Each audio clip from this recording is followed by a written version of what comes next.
5 hari terapung, 2 nelayan Meksiko selamat berkat kulkas. Lonjakan migran picu penumpukan sampah di Ceuta. Perayaan cinta berpadu dalam Festival Putri Tujia dan Kiksi.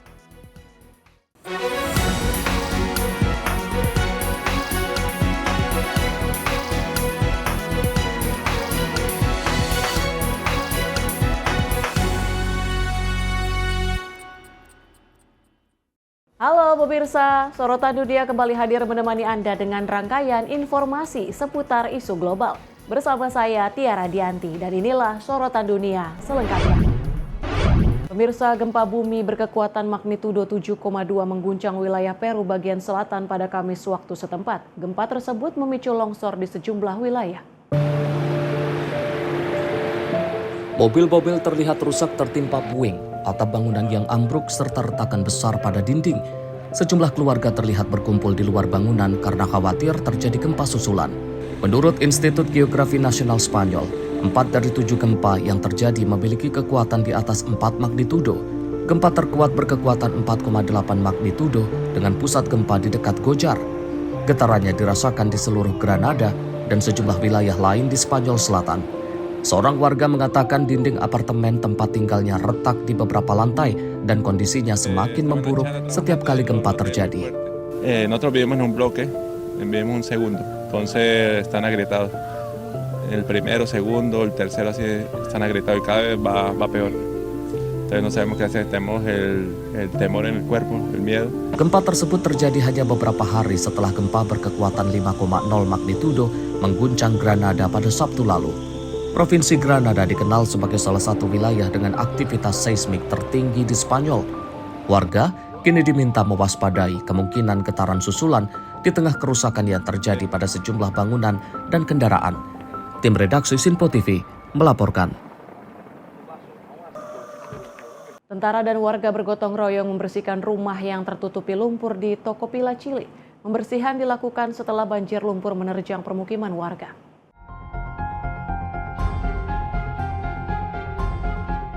Lumpur menutupi jalan dan memasuki sejumlah rumah. Perabotan, tempat tidur, dan barang milik warga masih terkubur di dalam lumpur. Tentara dan warga mengangkut lumpur serta puing dari dalam rumah. Pembersihan dilakukan secepatnya sebelum lumpur mengeras akibat suhu tinggi. Warga mengaku tidak menyangka hujan deras akan memicu aliran air dan lumpur dari perbukitan. Mereka terpaksa segera meninggalkan rumah untuk menyelamatkan diri. Banjir lumpur terjadi setelah hujan deras meningkatkan debit sungai dan memicu aliran air di sejumlah lereng. Air dan lumpur kemudian menerjang kawasan perkotaan. Arus deras menyeret sejumlah kendaraan dan menutupi jalan dengan lumpur serta puing. Warga menyebut kolam penahan lumpur membantu mengurangi dampak bencana. Mereka menilai tanpa kolam tersebut, lumpur bisa menerjang lebih banyak pemukiman. Que si cae otro poco de agua, imagínense, ya no tenemos esa protección que tuvimos porque si bien es cierto, la lluvia fue fuerte, pero da gracias a Dios que eso fue lo que nos salvó, más bien dicho. Al menos la gente que vive hacia allá, porque yo vivo a 2 casas de acá donde estamos nosotros con esta entrevista. Y si esas piscinas no hubiesen estado, imagínense todo ese lodo donde hubiese quedado en todas las casas, soy desaparecido todo, yo creo que la mitad de Tocopilla. Presiden Chili, Jose Antonio Caz, kemudian menetapkan status darurat di Tocopilla. Pemerintah juga mengerahkan personel dan peralatan untuk menangani dampak bencana. Sementara itu, Layanan Nasional Pencegahan dan Respon Bencana atau Senapred mempertahankan status siaga merah di seluruh wilayah Antofagasta. Status ini berlaku sejak Selasa dan akan berlanjut hingga kondisi dinyatakan aman. Tim redaksi Sinpo TV melaporkan.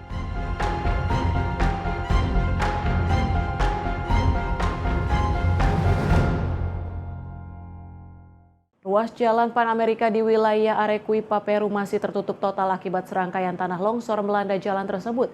Hampir 9 km jalan tertimbun material longsor, membuat ratusan truk, bus, dan kendaraan lain terjebak.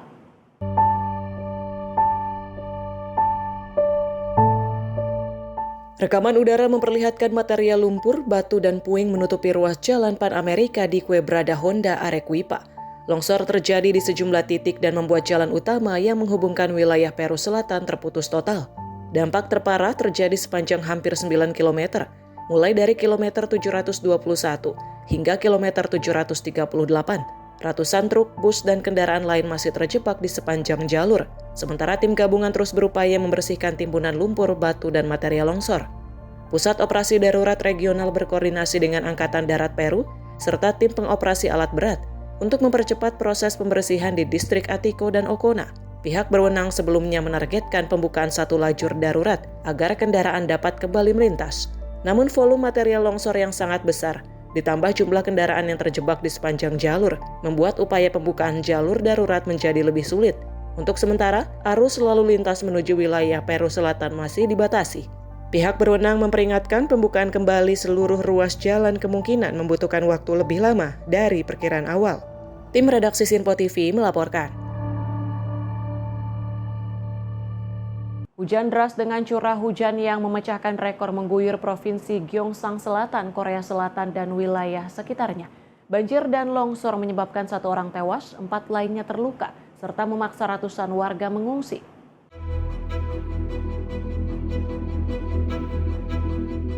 Rekaman dari wilayah Goje dan Tongyong yang diambil pada beberapa hari memperlihatkan jalan aspal yang terkoyak akibat terjangan air. Pipa-pipa bawah tanah terlihat terbuka, sementara banjir menggenangi parit dan mengalir deras di sepanjang jalan yang rusak. Kerusakan akibat air juga terlihat di dalam sebuah apartemen di lokasi yang tidak disebutkan. Sejumlah restoran dan toko terendam lumpur dan air, mobil rusak, puing-puing serta bagian jalan yang ambles terlihat berserakan di sejumlah lokasi. Hingga hari Selasa waktu setempat, pihak berwenang menerima 2.574 laporan kerusakan. Laporan tersebut mencakup rumah dan jalan terendam, pohon tumbang, pemadaman listrik serta gangguan pasokan air. Sebanyak 162 kasus memerlukan operasi penyelamatan oleh petugas. Sementara itu longsor melanda sebuah gedung apartemen di Goje pada Senin dini hari. 1 orang tewas sementara 2 orang lainnya mengalami luka-luka. Lebih dari 560 warga dievakuasi dari sejumlah wilayah di Provinsi Gyeongsang Selatan, Busan, serta Pulau Jeju di bagian selatan Korea Selatan. Hingga hari Selasa, sebanyak 316 warga telah diperbolehkan kembali ke rumah. Sementara 248 orang lainnya masih belum dapat kembali karena kondisi yang belum aman. Petugas darurat terus melakukan penanganan dan pemulihan di wilayah terdampak, termasuk membersihkan puing, memperbaiki jalan, dan memulihkan layanan dasar yang terganggu. Tim redaksi Sinpo TV melaporkan. 2 nelayan di Meksiko berhasil diselamatkan setelah terombang-ambing selama 5 hari di laut. Keduanya bertahan hidup dengan berpegangan pada sebuah kulkas yang mengapung setelah perahu mereka tenggelam. Rekaman memperlihatkan proses penyelamatan 2 nelayan di perairan lepas pantai Chiapas, Meksiko. Keduanya dievakuasi setelah ditemukan dalam kondisi lemah akibat terlalu lama terapung di laut. Perahu yang mereka tumpangi terbalik dan tenggelam setelah dihantam gelombang kuat. Tanpa makanan dan air minum, keduanya kemudian memanfaatkan kulkas yang terapung sebagai pegangan untuk bertahan hidup. Selama 5 hari, kedua nelayan terus terombang-ambing di tengah laut. Lokasi mereka berada sekitar 240 km dari garis pantai Chiapas. Kondisi mereka semakin memprihatinkan karena kehabisan bekal makanan dan air minum. Dehidrasi dan kelelahan juga mulai mengancam keselamatan keduanya. Harapan muncul saat sebuah pesawat kecil melintas di atas perairan dan melihat kedua nelayan memberikan tanda dengan sehelai kain. Informasi tersebut kemudian membantu Angkatan Laut Meksiko menemukan posisi keduanya. Petugas kemudian mengerahkan helikopter untuk melakukan evakuasi. Kedua nelayan berhasil dibawa ke tempat aman dan langsung mendapatkan perawatan medis. Keduanya diketahui mengalami dehidrasi setelah bertahan hidup selama 5 hari di laut tanpa makanan dan air minum. Tim redaksi Sinpo TV melaporkan.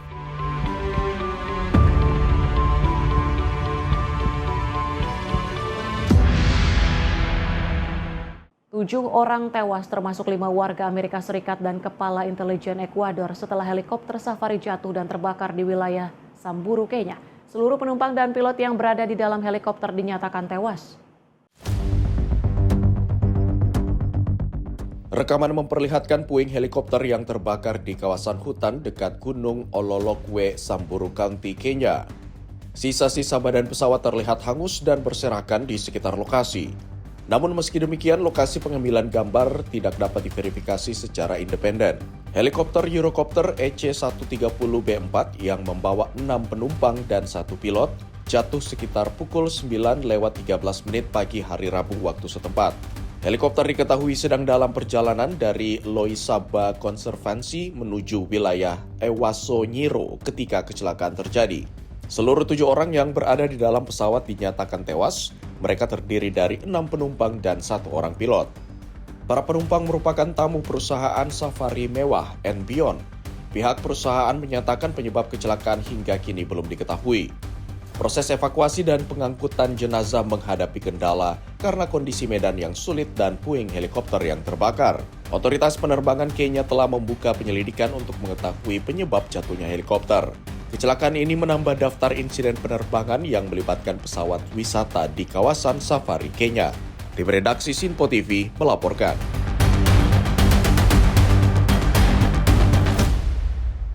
Petugas pemadam kebakaran hutan berjuang sepanjang malam untuk melindungi sejumlah permukiman di Spanyol Barat. Kebakaran hebat melanda perbukitan di kawasan Las Hurdes dan memaksa ratusan warga mengungsi. Rekaman pada Rabu dini hari waktu setempat memperlihatkan api besar membakar vegetasi di sepanjang garis pembatas kebakaran di dekat jalan di wilayah Pano Franqueado. Sebuah kendaraan pemadam kebakaran hutan Brief terlihat berada di dekat lokasi, sementara petugas terus berupaya menahan laju api. Sekitar 700 warga masih dievakuasi dari 10 permukiman di Provinsi Cáceres. Penghuni sebuah pusat perawatan penyandang disabilitas di LA Fragosa juga telah dipindahkan ke tempat aman. Sementara itu 3 rumah dilaporkan mengalami kerusakan di Avelanar. Pemerintah regional menyebut kebakaran masih aktif pada hari Rabu setelah menghanguskan sekitar 2.200 hektar lahan. Pihak berwenang mempertahankan status situasi pada level 2 dalam rencana darurat kebakaran hutan Infocaix di Extremadura. Status ini diberlakukan karena kebakaran masih mengancam keselamatan warga dan properti. 2 batalion unit darurat militer Spanyol dengan total sekitar 150 personil turut diterjunkan untuk membantu petugas pemadam kebakaran dan tim darurat lainnya. Kebakaran ini terjadi di tengah musim kebakaran hutan yang parah di Spanyol. Sistem Informasi Kebakaran Hutan Eropa memperkirakan hampir 276.000 hektar lahan telah terbakar di seluruh Spanyol sepanjang tahun ini. Petugas terus berjuang mengendalikan api, sementara evakuasi warga dilakukan untuk mengurangi resiko terhadap keselamatan masyarakat. Tim redaksi Sinpo TV melaporkan.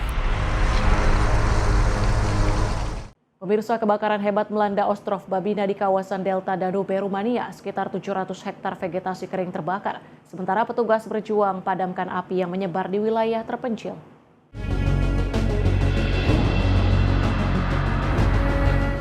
Rekaman pada hari Selasa waktu setempat memperlihatkan api melalap vegetasi di sepanjang tepian perairan. Sebuah kapal pemadam kebakaran terlihat menyemprotkan air ke arah titik api. Kebakaran terjadi pada hari Senin di Ostrov Babina dekat Ciliavece. Api dengan cepat menyebar dan menghanguskan sekitar 700 hektar vegetasi kering. Kondisi medan yang terpencil menjadi tantangan bagi petugas pemadam kebakaran. Petugas menggunakan kapal multifungsi untuk menjangkau titik api dan mencegah kebakaran meluas ke wilayah lain. Layanan darurat Rumania menyebut sekitar 1.000 meter persegi kawasan hutan turut terdampak kebakaran. Operasi pemadaman dihentikan setelah hari gelap pada Selasa karena sejumlah titik api berada di lokasi yang sulit dijangkau. Operasi pemantauan pada hari Rabu menemukan sejumlah titik kecil yang masih mengeluarkan asap dan membara. Sementara luas wilayah yang terdampak kebakaran tetap diperkirakan sekitar 700 hektar. Hingga kini penyebab kebakaran belum diketahui. Pihak berwenang masih melakukan penyelidikan untuk mengetahui pemicu kebakaran tersebut. Tim redaksi Sinpo TV melaporkan. Lonjakan migran picu penumpukan sampah di Ceuta. Informasi selengkapnya kami hadirkan usai jeda. Tetaplah bersama kami di Sorotan Dunia.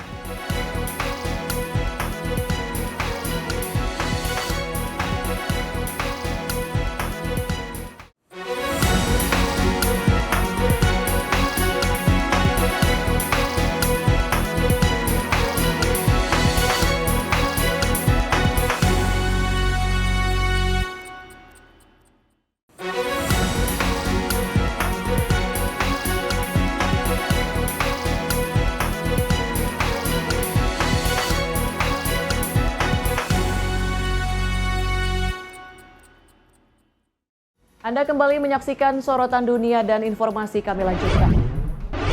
Pemirsa, militer Rumania menghancurkan sebuah drone laut yang diduga membawa bahan peledak setelah drone tersebut mendekati proyek gas Neptune Deep di Laut Hitam. 2 pesawat tempur F-16 diterbangkan dan salah satunya menembakkan meriam untuk menghancurkan drone tersebut.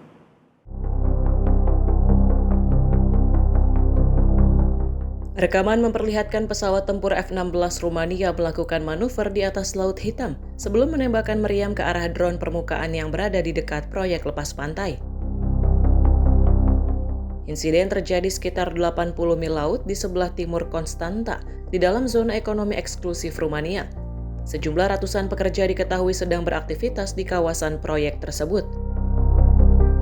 Militer Rumania mengerahkan 2 pesawat F-16 dengan perintah untuk menyerang drone. Salah satu pesawat kemudian menggunakan meriam bawaan untuk menghancurkan drone laut tersebut pada hari Kamis waktu setempat. Menteri Pertahanan Rumania Radu Miruta mengatakan, penjaga pantai memberikan peringatan setelah mendeteksi drone tersebut. Sebuah pusat komando kemudian dibentuk dan keputusan untuk menghancurkan drone dikoordinasikan dengan Presiden Rumania Nicu Sordan. Miruta menyebut, keputusan diambil setelah hasil analisis menunjukkan drone dapat mengancam keselamatan ratusan pekerja di anjungan lepas pantai, serta infrastruktur energi yang dianggap kritis. Pihak Rumania kemudian menghubungkan Ukraina melalui saluran komunikasi langsung yang baru dibentuk. Saluran tersebut digunakan setelah sejumlah insiden serupa terkait drone terjadi di wilayah tersebut. Menurut Miruta, pihak Ukraina menyatakan drone laut yang dihancurkan Rumania bukan milik mereka. Hingga kini asal-usul drone yang membawa dugaan bahan peledak tersebut belum diketahui. Pihak berwenang Rumania masih menyelidiki insiden yang terjadi di dekat proyek gas Neptune Deep. Tim redaksi Sinpo TV melaporkan. Sebuah rumah warga Palestina di Kilet Al-Fara, wilayah selatan Hebron, tepi barat hangus terbakar. Warga menyebut kebakaran terjadi setelah rumah diduga diserang dan dibakar oleh pemukim Israel saat penghuni sedang tertidur.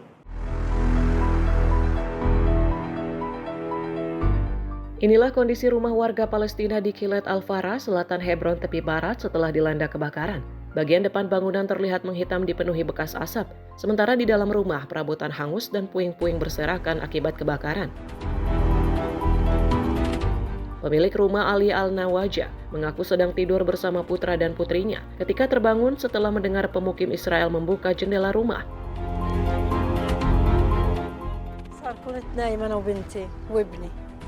الحين ابني نايم في الصالة برا وانا نايم في غرفة النوم جوا انا والبنت. فتحوا علي الشباك يعني صحيت انا لفي حسكي هيك.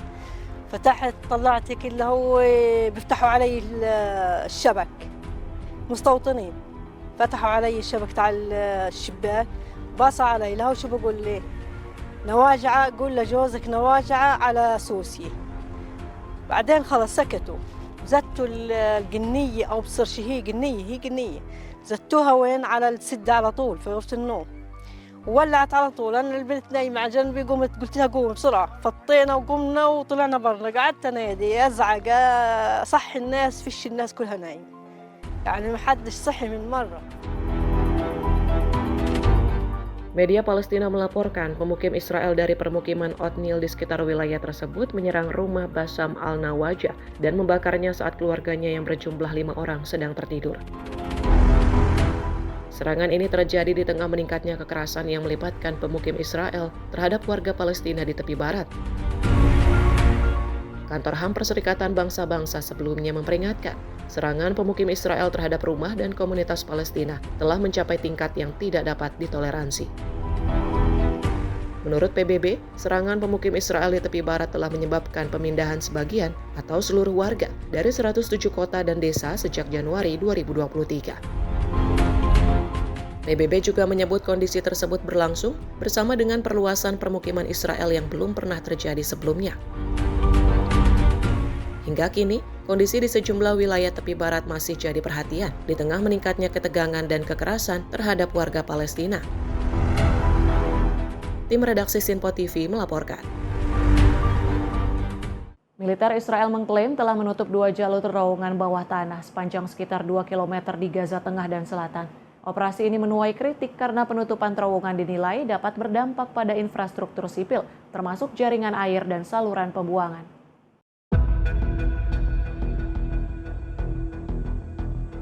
Rekaman yang dirilis militer Israel pada hari Rabu waktu setempat memperlihatkan petugas bergerak di dalam terowongan bawah tanah yang sempit. Sejumlah benda dan peralatan terlihat di sepanjang lorong. Namun rekaman tersebut tidak dapat membuktikan secara independen lokasi, panjang, maupun fungsi terowongan yang ditampilkan. Pasukan teknik militer Israel mengaku menutup jalur terowongan dengan memompahkan beton ke dalamnya.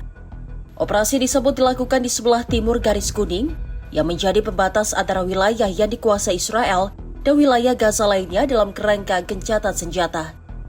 Militer Israel mengklaim terowongan tersebut milik Hamas dan menjadi target operasi yang terus berlangsung untuk membongkar infrastruktur bawah tanah kelompok tersebut. Garis kuning ditetapkan dalam kesepakatan gencatan senjata sebagai batas penarikan pasukan Israel. Namun posisi garis tersebut di lapangan masih menjadi perdebatan. Pihak-pihak kritis termasuk kelompok hak asasi manusia menyebut penutupan terowongan yang kadang berusia bertahun-tahun dan melintasi bawah kawasan pemukiman dapat merusak infrastruktur sipil. Dampak yang dikhawatirkan antara lain terhadap pasokan air, sistem pembuangan limbah, dan infrastruktur penting lainnya. Militer Israel juga dikritik karena operasi terowongan dinilai dapat dijadikan alasan untuk meratakan atau menghancurkan lebih banyak rumah dan bangunan sipil. Sementara itu pihak berwenang Palestina, warga, serta sejumlah pakar pemetaan dilaporkan menuding Israel menempatkan penanda garis kuning di sejumlah lokasi, hingga beberapa ratus meter lebih jauh ke dalam wilayah Gaza dibandingkan peta gencatan senjata. Kondisi tersebut dinilai secara efektif memperluas wilayah yang berada di bawah kendali Israel. Hingga kini Hamas belum memberikan tanggapan publik terkait operasi penutupan terowongan tersebut. Tim redaksi Simpo TV melaporkan.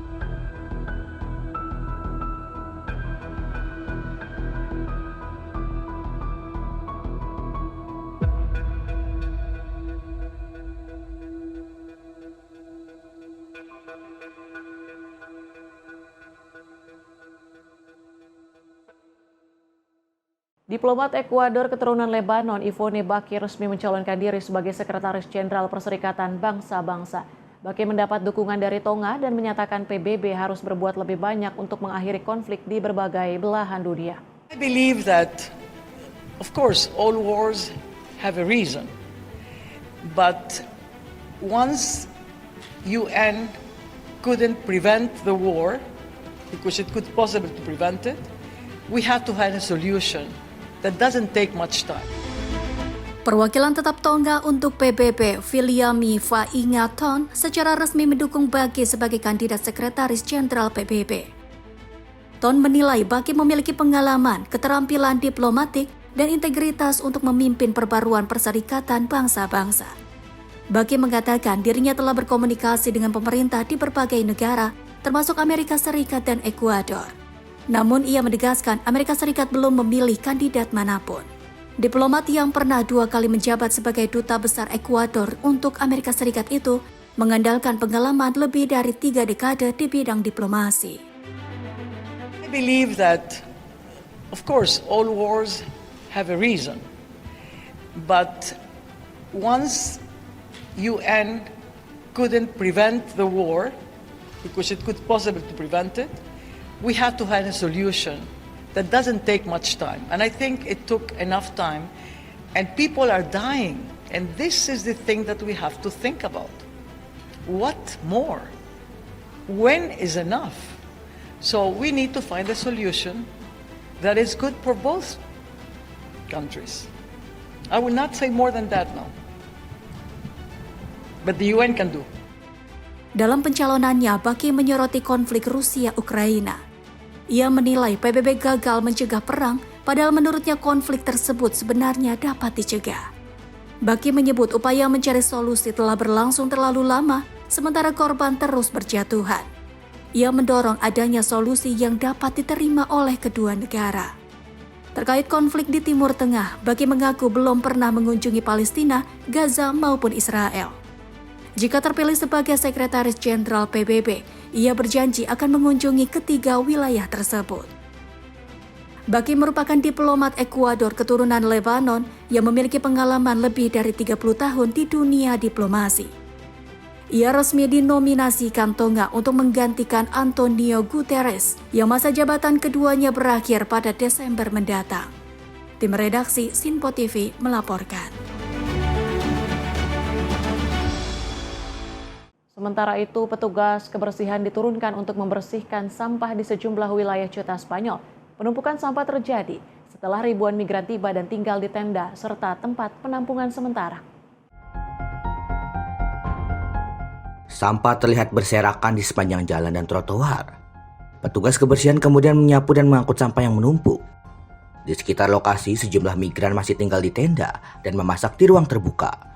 Kondisi ini menambah beban kerja petugas kebersihan. Seorang petugas menyebut kondisi saat ini lebih berat dibandingkan tahun-tahun sebelumnya. Jumlah sampah meningkat, sementara aktivitas warga di sejumlah titik juga lebih padat. Están siendo mucho más difícil que durante todos estos años atrás, claro. Más suciedad, más gente, más tránsito de gente, como podéis ver. Tenemos bastante más trabajo que estos días atrás y la verdad es que lo estamos llevando como podemos. Pero claro, siempre con más trabajo que otras semanas y meses atrás. Petugas mengatakan kondisi mulai membaik setelah sampah yang menumpuk dibersihkan. Namun limbah manusia dari tempat-tempat penampungan sementara masih menjadi salah satu masalah utama. Pemerintah Spanyol mulai memasang fasilitas kamar mandi dan toilet di sejumlah lokasi yang dipadati migran. Fasilitas tersebut antara lain dibangun di sekitar pantai trampolin dan pusat penampungan migran sementara atau CTI. Serta mengalami lonjakan kedatangan migran pada 30 dan 31 Juli. Kondisi ini membuat sistem penampungan kota kelebihan kapasitas. Pusat penampungan migran yang hanya memiliki kapasitas 512 orang sempat menampung lebih dari 700 migran. Sementara itu ratusan migran lainnya terpaksa tinggal di luar pusat penampungan. Pemerintah daerah kemudian memperkuat layanan kebersihan dan kesehatan lingkungan. Lebih dari 100 personel tambahan diturunkan, sementara sumber daya untuk pembersihan dan pengangkutan sampah ditingkatkan sekitar 70%. Tim redaksi Sinpo TV melaporkan. Di tengah keterbatasan dan trauma akibat perang, sebuah kolam renang di Khan Younis kini menjadi tempat anak-anak Palestina membangun kembali kepercayaan diri. Sebagian dari mereka kehilangan anggota tubuh, sementara yang lain kehilangan anggota keluarga.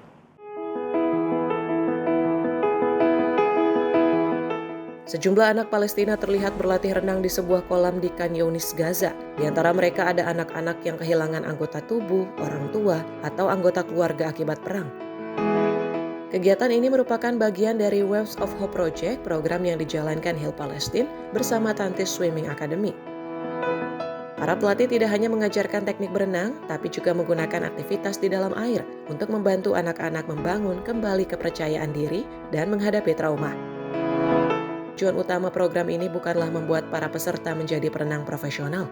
Para pelatih juga menyesuaikan latihan dengan kondisi masing-masing anak. Tingkat kesulitan akan bertambah, mulai dari amputasi pada satu kaki, kedua kaki, hingga kondisi yang melibatkan lebih dari satu anggota tubuh. Kesulitan semakin besar ketika peserta juga harus menghadapi kehilangan seluruh anggota keluarganya. Dalam kondisi seperti ini, renang digunakan sebagai salah satu cara untuk membantu mereka menghadapi trauma psikologis. كانت عندي فكرة سابقة ما قبل الإصابة. هذه الفكرة تدعمني وبتعزز نفسيتي إن أنا يوم من الأيام لما كنت أتدرب كنت مبسوط، وهذا التعزيز الموجود كان ما زال والشغف الزايل ما زال. لهيك اليوم أنا مثل ما كنت مبسوط يوما ما بدي أبسط الناس هذه اللي انحرمت واللي بيكون منهم ناجين واللي بيكون منهم مبتور. إحنا مش شرط إنه نسبح ونتعلم السباحة بشكل ممتاز، إحنا الشرط هنا موجود إنه أنا كيف أنبسط، أنا كيف أعزز نفسيتي، أنا كيف أنتقل من طاقة سلبية إلى طاقة إيجابية. Heal Palestine menyebut program tersebut berawal dari kebutuhan akan aktivitas olahraga bagi anak-anak yang sebelumnya telah mengikuti program mereka. Organisasi tersebut juga telah membuka akademi sepak bola khusus bagi penyandang amputasi di berbagai wilayah Gaza. Kebutuhan rehabilitasi jangka panjang di Gaza meningkat tajam sejak Oktober 2023. Menurut Organisasi Kesehatan Dunia WHO, pada Mei 2026 diperkirakan sekitar 43.000 dari 172.000 orang yang terluka mengalami cedera yang mengubah kehidupan, termasuk sekitar 10.000 anak. WHO juga mencatat lebih dari 5.000 kasus amputasi anggota tubuh akibat trauma, serta lebih dari 22.000 cedera berat pada anggota tubuh. Di tengah kondisi tersebut, kolam renang ini jadi ruang bagi anak-anak Gaza untuk kembali bergerak, berolahraga, dan perlahan membangun kepercayaan diri mereka. Tim redaksi Sinpo TV melaporkan. Perayaan cinta berpadu dalam festival Putri Tucia dan Kiksi. Informasinya kami hadirkan usai jeda. Tetaplah bersama kami di Sinpo TV.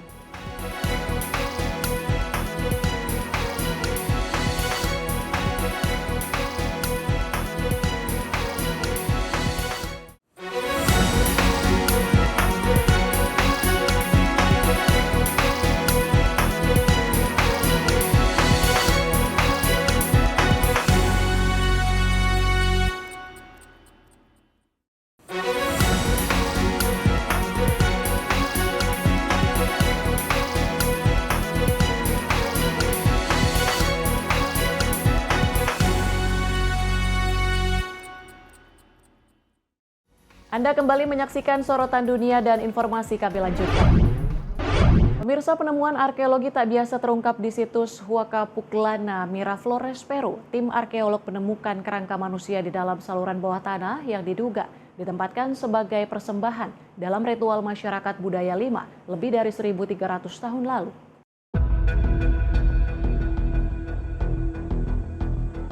Di dalam sebuah saluran bawah tanah, tim arkeolog menemukan kerangka manusia yang diduga berkaitan dengan ritual persembahan masyarakat budaya Lima.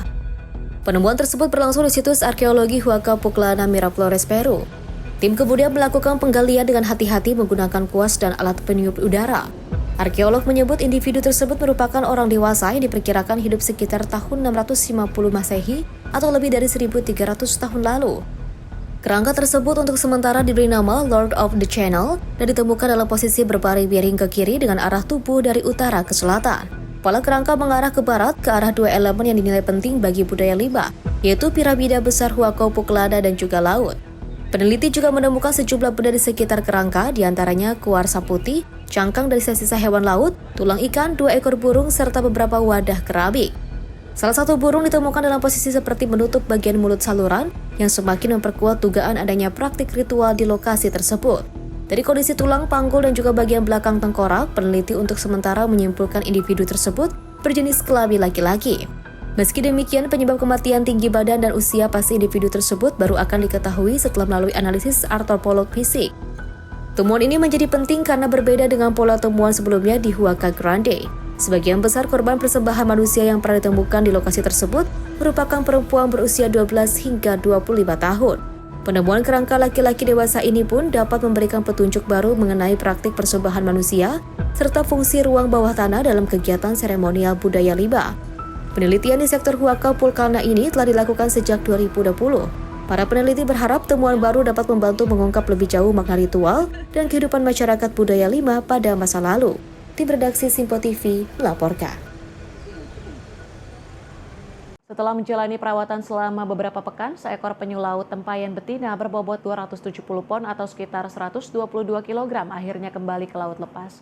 Penyu bernama Timmy itu dilepas di perairan Key West, Florida, Amerika Serikat setelah dinyatakan pulih.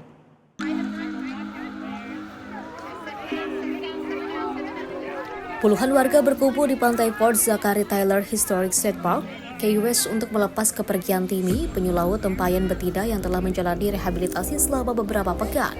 Dibantu personel penjaga pantai Amerika Serikat dan petugas Turtle Hospital, Timmy diangkut menuju pantai sebelum akhirnya dilepas kembali ke perairan Atlantik pada 14 Agustus. Sebelum diselamatkan, Timmy ditemukan dalam kondisi kesulitan berenang dan terlihat kesulitan untuk tetap mengapung di perairan.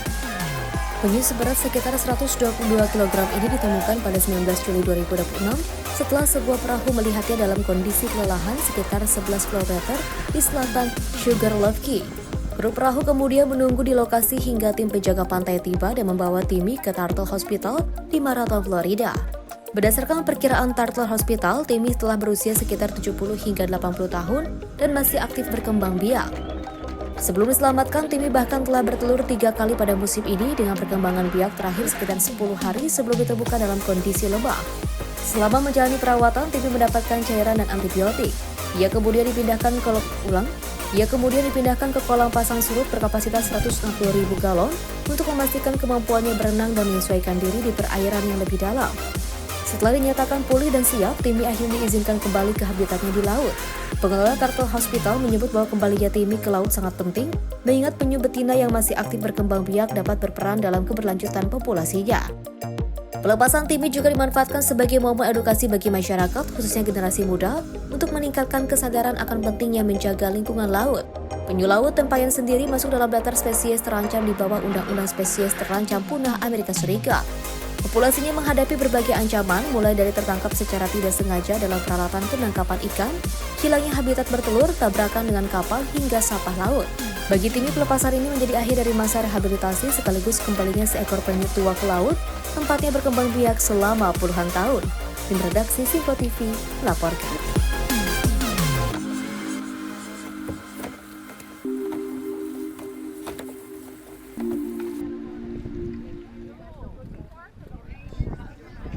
Robot tak lagi hanya berada di lini produksi atau laboratorium. Di Beijing, Tiongkok, berbagai robot kini diperkenalkan untuk menjalankan aktivitas yang semakin dekat dengan kehidupan manusia. Mulai dari bermain sepak bola, menari, hingga melakukan gerakan kungfu. Sejumlah robot memperlihatkan kemampuannya di hadapan pengunjung dalam World Robot Conference 2026 yang resmi dibuka di Beijing, Tiongkok pada Rabu 19 Agustus 2026. Salah satu robot terlihat bermain sepak bola bersama pengunjung, sementara robot lain menari secara berkelompok, bertinju, hingga memperagakan gerakan kungfu. Anak-anak juga dapat berinteraksi langsung dengan robot humanoid. Suasana pameran semakin menarik dengan atraksi robot yang bahkan menggelar simulasi pernikahan. Para pengunjung mengaku terkesan dengan beragam kemampuan yang ditampilkan para robot, termasuk robot yang mampu melakukan gerakan bela diri. Mereka menilai pameran ini memberikan gambaran tentang teknologi yang bisa semakin umum digunakan dalam kehidupan sehari-hari.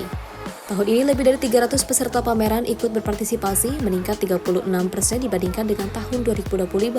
Sebanyak lebih dari 2.000 produk dipamerkan dengan lebih dari 150 produk diantaranya diperkenalkan untuk pertama kali.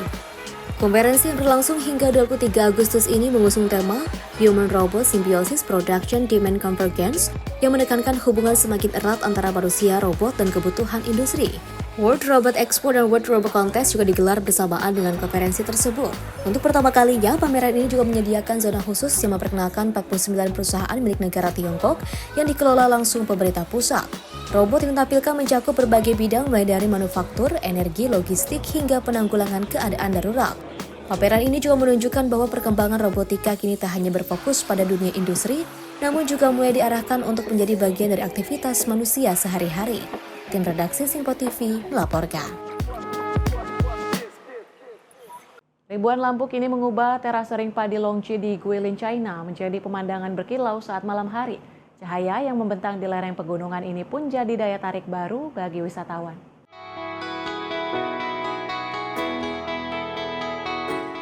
Pemandangan terase ring padi Longqi terlihat semakin memukau saat matahari mulai terbenam. Lampu bertenaga surya perlahan menyala dan menerangi lereng-lereng terase ring yang membentang di pegunungan. Dari anjungan pandang Golden Buddha Peak, ribuan titik cahaya terlihat mengikuti lengkungan bukit. Dari kejauhan, cahaya tersebut tampak seperti untayan mutiara yang membentang di sepanjang perbukitan. Suasana malam semakin hidup dengan pendar lentera merah di bawah atap kayu rumah-rumah panggung tradisional. Para wisatawan pun memadati sejumlah titik pandang untuk mengabadikan pemandangan tersebut. Sejumlah pengunjung terlihat menyiapkan tripod dan mengarahkan ponsel mereka ke arah lereng yang dipenuhi cahaya. Berbeda dengan tampilan cahaya yang sebelumnya hanya digelar sebagai hiasan sementara saat musim liburan, kini ribuan lampu tersebut menjadi bagian dari pemandangan malam Longqi. Lampu menyala setiap malam selama musim panas, mulai pukul 7 hingga 10 malam. Kehadiran atraksi ini juga membuka peluang bagi wisatawan untuk menikmati Longqi hingga malam hari. Berdasarkan data Badan Kebudayaan dan Pariwisata Longsen, kawasan terase ring Longqi dapat menarik sekitar 9.000 wisatawan setiap hari selama musim panas. Tingkat hunian penginapan pada akhir pekan juga disebut menembus lebih dari 80%. Terase ring padi Longqi merupakan kawasan pertanian yang telah ada selama berabad-abad di Longsen Country. Kawasan ini dikenal dengan lereng pegunungannya yang bertingkat serta komunitas petani yang masih mempertahankan tradisi bertani. Kini saat malam tiba, warisan pertanian tersebut hadir dengan wajah berbeda. Ribuan cahaya menyusuri lereng, menghidupkan pesona Longqi di bawah langit malam. Tim redaksi Simpo TV melaporkan.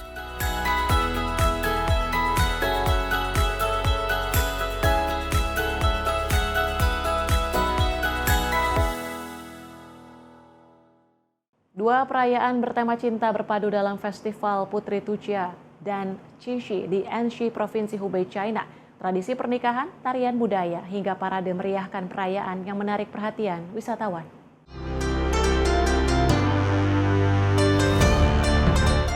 Suasana meriah terlihat di Anxi Tujia Doctor City saat Festival Putri Tujia berlangsung. Para pengunjung memadati kawasan tersebut untuk menyaksikan berbagai pertunjukan budaya dan tradisi masyarakat Tujia. Salah satu atraksi yang menjadi perhatian adalah upacara pernikahan tradisional Tujia. Para peserta mengenakan busana adat diiringi musik dan tarian tradisional. Festival Putri Tujia memiliki sejarah panjang dalam tradisi perjodohan masyarakat Tujia. Pada masa lalu, para pemuda dan pemudi bertemu dalam perayaan dan menggunakan lagu untuk menyampaikan perasaan serta mencari pasangan. 是第一次来到恩施女儿城来参加这个女儿会的，以后我感觉晚上的花车巡游给我感觉是非常深刻，然后那些新娘子师姊妹们呐，就好漂亮，真的好漂亮，而且她的渲染力真的非常好。还有幺妹们的热情给我很好，就好多。 Selain upacara pernikahan, pengunjung juga disuguhi berbagai tarian dan pertunjukan seni tradisional.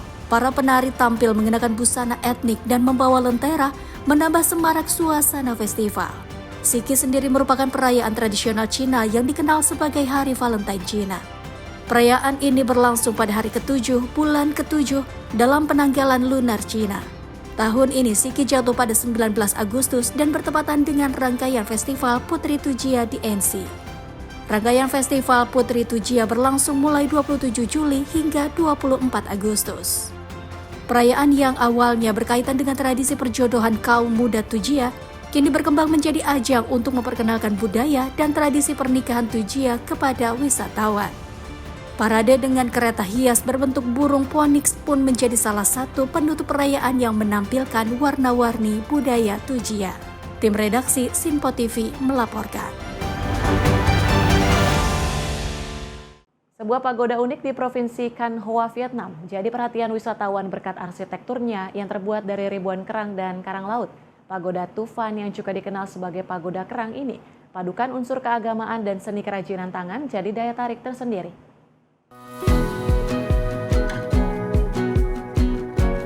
Rekaman video yang diambil di kota Cam Ranh memperlihatkan keindahan pagoda Tu Phan dengan ornamen kerang dan karang yang menutupi sebagian besar bangunannya. Pengunjung tampak berjalan menyusuri kawasan pagoda sambil mengamati detail hiasan dan mengabadikan momen melalui kamera.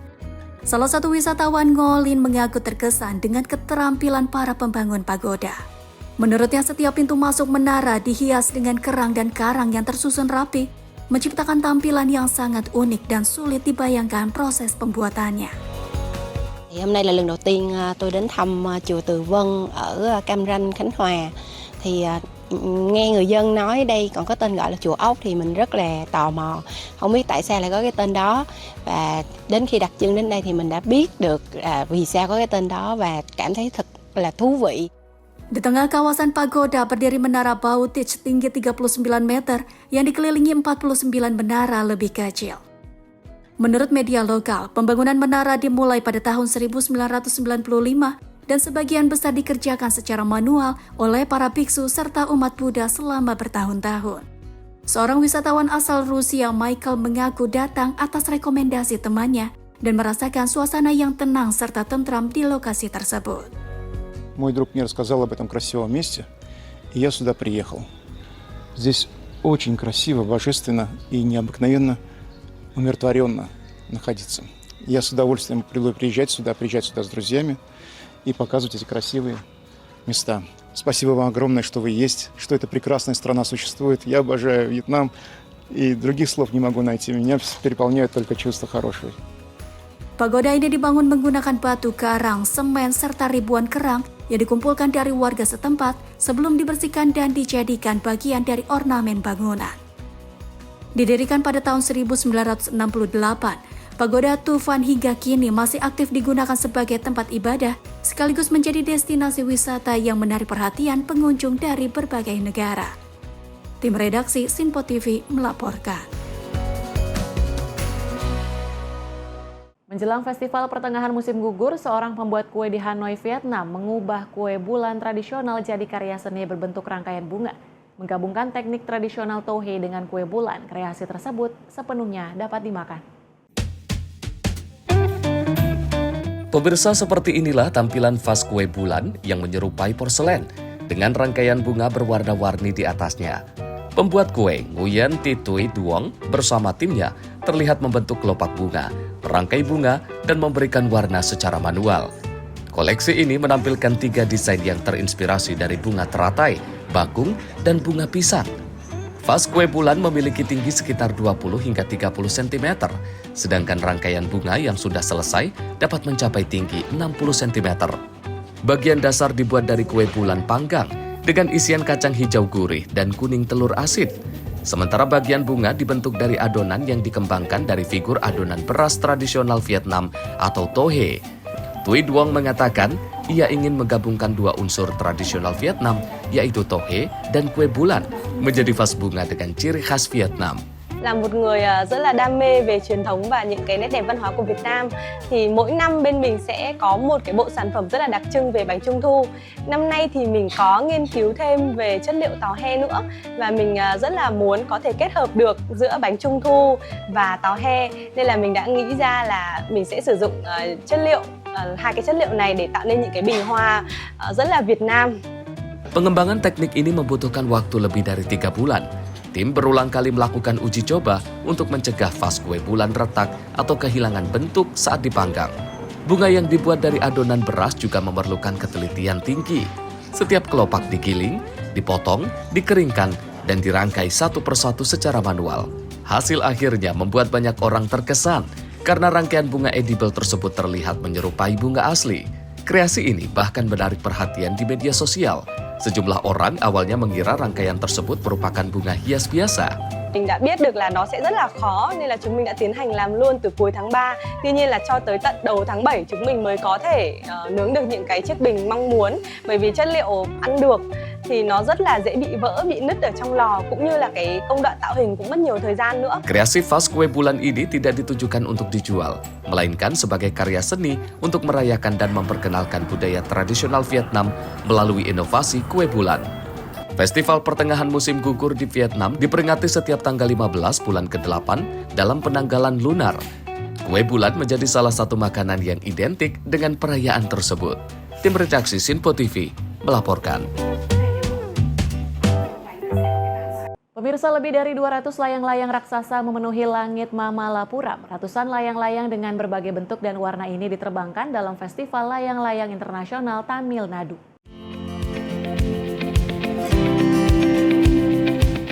Festival digelar selama 3 hari, mulai 14 hingga 16 Agustus 2026 di kawasan TTDC Ocean View. Berbagai layang-layang unik ditampilkan mulai dari hewan laut, banteng, kuda, stroberi, hingga karakter kartun. Layang-layang bertuliskan Barat yang merupakan sebutan tradisional untuk India juga turut diterbangkan di atas kawasan festival. Festival ini pertama kali digelar pada tahun 2022 dan kini telah memasuki penyelenggaraan yang kelima. Tahun ini, lebih dari 30 penerbang layang-layang profesional dari 6 negara turut berpartisipasi, di antaranya Thailand, Singapura, Malaysia, Indonesia, Vietnam, dan India. Of course, it's different, even in India. So, I'm cross of India from the north to the south to flying kite. In here is maybe because you have the beach, you have the good wind in here. So it's very lovely. Immediately our kite can fly without the problem. Selain menampilkan layang-layang raksasa, festival juga menjadi ajang pertunjukan layang-layang performa. Penyelenggaraan pada tahun ini bertepatan dengan akhir pekan perayaan Hari Kemerdekaan India. Festival ini digelar oleh Global Media Box bekerja sama dengan Departemen Pariwisata Tamil Nadu. Selain pertunjukan layang-layang, pengunjung dapat menikmati berbagai hiburan dan aktivitas keluarga, menjadikan langit Mamalapuram sebagai pusat perayaan yang penuh warna. Tim redaksi Sinpo TV melaporkan. Wisatawan padati desa Gwao di Taebak, Korea Selatan. Mereka datang menikmati lautan bunga matahari dalam festival musim panas tahunan. Rekaman menunjukkan pengunjung berjalan dan berfoto di tengah ladang bunga matahari yang membentang luas. Latar pegunungan dan beragam bunga liar menjadi daya tarik kawasan wisata ini. Area festival memiliki luas lebih dari 660.000 meter persegi, sekaligus menjadi kebun bunga matahari terbesar di Korea Selatan. 저희 가족나들이 겸 이렇게 이제 강원도 태백 쪽으로 여행을 왔는데 저희가 여기 마침 이제 태백에 해바라기 축제를 한다고 해서 방문을 했어요. 와서 보니까 일상생활에서 잠시나마 벗어나서 이렇게 해바라기를 보면서 많은 또 힐링을 하면서 갑자기 몸과 마음과 모든 게 이제 건강해진다는 느낌? 네, 그런 이제 하면서 잠시나마 일상에서 벗어나서 이렇게 힐링할 수 있다는 이런 장소가 있어서 너무 행복한 것 같아요. Selain ladang bunga matahari, festival ini juga menampilkan lebih dari 300 jenis bunga liar. Pengunjung dapat menikmati pemandangan bunga, pegunungan, hingga beragam instalasi seni di area festival. Festival Bunga Matahari Taibike kini memasuki penyelenggaraan ke-22. Acara berlangsung di Desa Guau hingga 17 Agustus. Tim redaksi Sinpo TV melaporkan.